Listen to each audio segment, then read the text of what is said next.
Hi everyone, welcome back to my channel. I hope you are all well. In this video I am making a resin pyramid. Not my most favourite thing to do in the world, but I really want to do a Halloween one and I really want to try the cling film technique again. So I'm going to try it in this pyramid and I'm not using cling film and I'm loving the results. Let's go.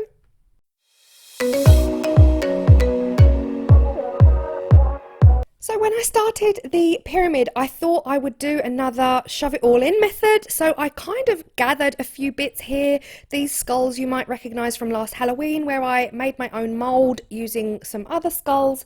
And I also have some glitter, some crushed glass. I'm using keys. I'm using all of these little bits and bobs, but disclaimer, I didn't use most of it. I actually didn't use most of it.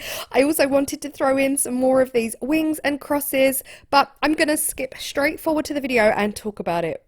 The first thing I'm going to do, you may have seen this in my Jesmonite pyramid videos, I'm going to use some of this Just For You online floating pigment in the tip of the pyramid. This gave the most amazing result with Jesmonite and I really wanted to try it with resin. So this is one new thing that I'm trying in this video. I mixed up some purple mica powder. This colour is stunning. And I actually took out the silicone from the plastic container so that I could pinch the tip. Now, I have already lined the plastic container with some talcum powder. This is going to allow me to take the silicone bit out really easily. I hope that made sense. Sometimes the suction is a little bit too much, so if you just dust your plastic container, that walled area, it holds your silicone. If you dust that with talcum powder, it allows you easy removal of the silicone mold when the pyramid is done. So the first layer that went in was purple, then I'm going in with a clear layer of silver foil. Now, you would have heard me say in previous videos, I'm not a fan of resin pyramids, and yeah, we're getting down to why. I actually poured that clear and silver in, and then I threw in some Pound Shop plastic spiders, but it really didn't do much. I couldn't see them afterwards, so don't do that. The real gem in this video really is looking at the cling film technique without cling film. So I'm kind of I'm half speeding through this pyramid that I started to make and I lost the will to live. I take my hat off to anybody out here. Louise Singleton, a girl. I don't know where you get your patience from. Everyone who's watched my channel from day one knows I'm not the most patient person. So pyramids for me are a week-long dedication, and I need to own up to the fact that I am not about that. I'm not about that life. I struggle. Anyway, look, here you see me putting my bits and bobs in. You have to put them in upside down so that when you demold, they're round the right way. Then I put more spiders in because I realised that I'd lost a lot of those spiders in the clear and the silver foil. I thought, oh, if I put them in now, they will stay there and then we'll get some spidery effects afterwards. That will be pretty cool. So then I'm just pouring some clear resin over the skulls to keep them in place, but not too much because I don't want them to float at this point. I'm going to leave it right here as is to cure overnight. This is the next layer, so this is going to be utterly clear. I'm using Vista Cascade. Now, I really should have used my glass cast 50 for deeper pours. This was my first mistake. So the reason I don't really like resin pyramids is because I'm not good at them.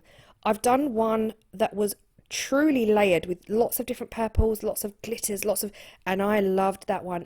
It felt easy to me. It took me 2 weeks to make. But when you start working with clear resin, you are up against it with bubbles. You are up against it with exothermic reactions if you use the wrong resin, which is what I've done here. And also, I don't have a pressure pot. If I had a pressure pot, I would be able to put this whole pyramid in there and it would just get rid of those bubbles and it would be crystal clear. So I do use my heat tool. Do not use a torch. That will melt your silicone and all of that. Here I am with my little shameless plug. I have self-published some books on Amazon. If those of you who don't know, if you've only just found my channel, I am doing this full time now. So I've ordered I've self-published some order books for your small business. So if you've got a resin business, or if you've got an art business, or a maker, creator business of any kind, I have an order book that will suit you for your small business. You can write all of your customer details in there, what they've ordered, and just keep track of all of your orders. That is a resin specific. This one here, Shaky Camera Angles, is a generic non-specific craft order book, same inside. I've also created one for Woodturners, and I will get back to the video. They are linked down below. Okay, this is the next day again. I've poured around about 2 centimeters worth of resin on top of here, and I took your advice and I let it go. I let it cure for around about half an hour, 40 minutes before I put this on. Now, this is not cling film. I am using Polyurethane Painters drop cloth, Painters drop sheet. You can get this from Poundland. You can get this from any generic pound shops close to you, in town, wherever you are. You can also get it from your major Home Depot stores. B&Q is where I got this, but I also have some from the pound shop as well. And it comes away from the resin like an actual dream. I use this to cover my worktops. So I was sitting there thinking, well, if the resin comes away from my worktops so easily, then maybe I'll try it to create this crushed velvet technique. I let the resin set for half an hour, 40 minutes. I laid it on, and it laid on so much easier than cling film. And then I just poked and prodded. I took all of your advice to try and do it right, and the results are an absolute wow. This is the next day again, so we are already 4 or 5 days in, and here you see me peeling it off like an absolute dream. A dream. It did exactly what I thought it would in my head. I thought I'd try it out. I don't know if anyone's tried polyurethane drop cloth yet. If you have, obviously let me know. I've not seen it. And yeah, absolute dream. So I am now dusting that whole area with the chameleon powder that I got from Resin Detra Supplies. I'm going for a purpley blue. And then once you've dusted it, I'm just going to fill it up with black. But hand on heart, guys, this was 4 days in. I was over it at this point. So this is where the pyramid ends. My grand plan, my big dreams, my big ambition of having all of these multi-layers with all of these really cool inclusions. I don't stay the course. I just don't stay the course. So yeah, like I said at the beginning, hats off. Louise Singleton, you rock, and hats off to anyone else who just does pyramids a lot, you know.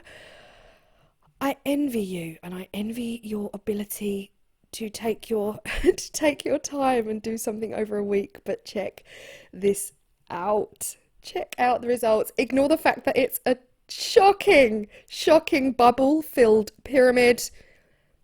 We are looking at this crushed velvet technique. There's a chunk missing out of the side of my pyramid. Remember, we are not here for pyramid skills. We are here for this stunning crushed velvet effect. And I actually spent a good half an hour trying to get the angles right for you guys, because what my eyes can see and what my camera is picking up are two completely different things. But look at this. It is stunning.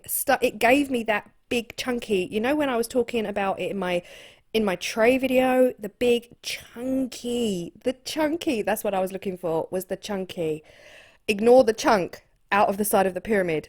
I mean, the top's pretty. Look at the top. Look, I can do tops, but the rest, we won't talk about it. But there's bubbles on every surface. I'm not sure it's worth sanding it down, to be honest. I will keep it. It will live on my shelf.